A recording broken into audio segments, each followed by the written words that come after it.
And she said the Lord has taken away the rest. Ladies and gentlemen, there are things in our lives.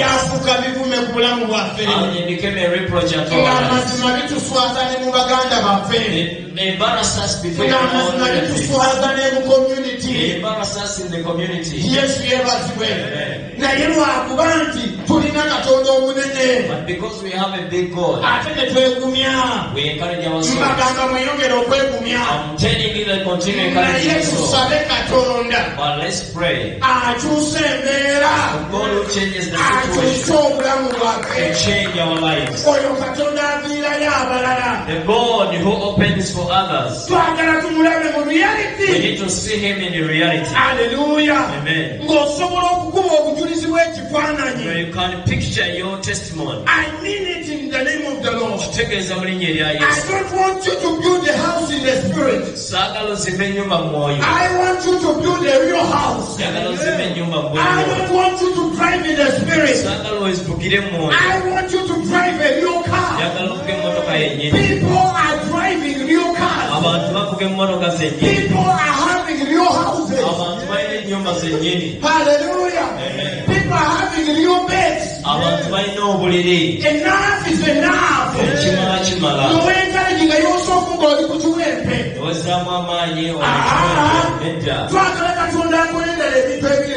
We need God to do real things. You can enjoy sleep. Hallelujah. Amen.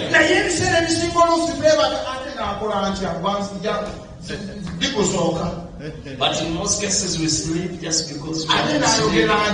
What can I say? That is why when we reach in the church, the church is full of sorrow.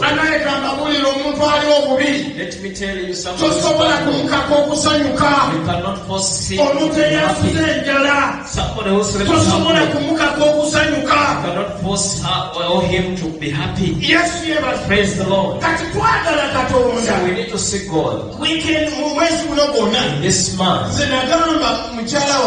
I told my wife that I will not be happy until when I see my new job, until when I see God. You need to see God. Hallelujah. The God we are talking about, he was, he is, and he is now. He's the same yesterday, today, and forevermore. If he says he lifts the poor from the dust, we need to believe that. If there is a poor, hallelujah, here,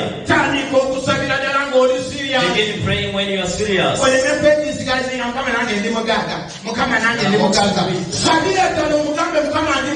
Pray and tell him, Lord, I'm poor.